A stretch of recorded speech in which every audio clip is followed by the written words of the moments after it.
the courtroom, the woman was acting really strange. She kept tapping her cheek rhythmically with her pinky finger, her face full of anticipation, waiting for the man's response. She was trying to save this man, but he just sat there with a blank expression on his face. The woman didn't give up, and finally the man started blinking his eyes in a pattern. She immediately pulled out a little notebook and wrote down the information he was sending her. Following his instructions, she made her way to a wall with a sign that read Fabry Avenue. The third brick from the left, she gave it a gentle push, and the wall slowly rose up, revealing a supercar right before her eyes. She continued following the locations the man had given her through Morse code, driving the sports car to a landmark 37 kilometers away. Suddenly, a door in the mountainside slowly opened up. She entered the secret base and punched in a code for 1231. A hidden compartment slid out from the wall, stuffed full of cash. She loaded the money into her bag, then grabbed the yellow test tube from another shelf, along with another one filled with green liquid.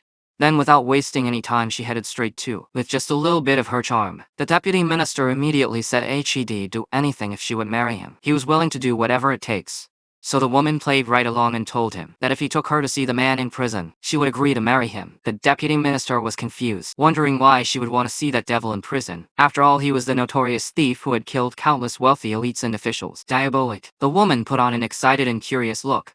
Diabolik was the hardest criminal to catch in history. Wouldn't it be cool to see this devil the night before his execution? The deputy minister nodded and agreed, but only if she would go with him. Soon the woman and the minister arrived at the prison, but the warden told them that the man had found out he was going to be executed, and had such an extreme stress response that he stopped eating and drinking, and showed no response to anything around him, just sitting there like a statue. Soon the man was brought in, and the half-hour visit flew by. The next day, the man was led to the guillotine with that same blank stare, showing no reaction whatsoever the entire time. Suddenly, the inspector remembered those human skin masks they found in the devil's basement. He shouted that something was wrong, and tried to stop the execution, but it was too late. The head had already been chopped off. The inspector rushed over to check, and sure enough, the person executed wasn't the devil. It was the deputy minister of justice. Before getting caught, the man had already made a human skin mask of the deputy minister at his base. This mask was so realistic it could fool anyone. That night, when the woman and deputy minister came to visit him, she caught him off guard and injected him with the green liquid. The deputy minister collapsed instantly. It was a truth serum that made it impossible to lie. The deputy minister confessed that all the treasure he had extorted over the years was stored in the vault at Geneva Central Bank.